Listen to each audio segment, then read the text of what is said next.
Tuesday's tips and tricks. Wednesday. Hey everybody, welcome back to another Tuesday's tips and tricks. I'm Chelsea. I'm Nathaniel. And this month, like we said before, is all about spring cleaning. Now we did clean up an area yesterday and we ran into a few things that we thought would be helpful to you. So we're going to give you some tips on how to take care of some things you might run into as you're cleaning your yard. As we were cleaning yesterday, we ran into some plants that were affected by the cold. So check for signs of life. And one way of doing that is doing the scratch test. You can tell these are dead. They're completely dry, crunchy. This base right here, there's no green.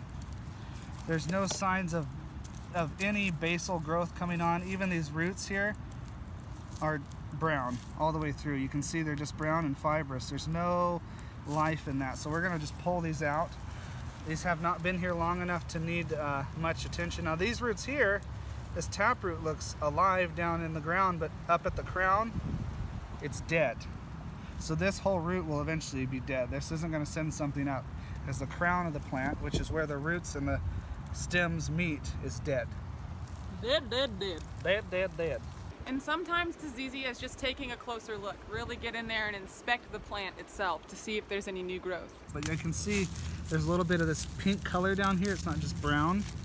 And it's pliable. That looks like it might be alive. So we'll give it a chance.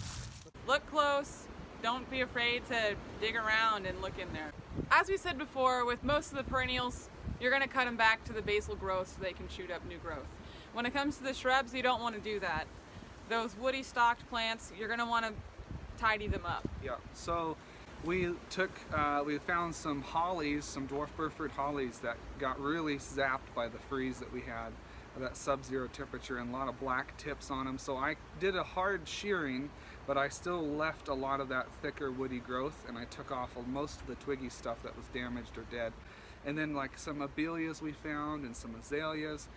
Again, that outer twiggy stuff was dead, and I just took it down to a really tight, neat dome shape. Probably a foot high, maybe a foot and a half high dome, and that should flesh out nice and full this spring. Something else that you might discover as you're cleaning up your landscape are plants that were affected by rodents that were hungry through the wintertime. So rabbits, squirrels, rats, they all like to chew on bark. If you find a big open wound like we did, then you can take either pruning paint, or I like to use the tree wrap, which is a paper wrapping that goes, you wind around the wound and tie off. And it seals that off, at least protects it from exposure. All right, everybody, that's your Tuesday's tips and tricks. We hope you have a wonderful rest of your week. Enjoy the nice weather. And of course, if you have any questions, feel free to leave a comment below, or call us, email us, or come in and talk to us. We would love to help you make your yard look spectacular this spring. Happy cleaning. We'll see you next time.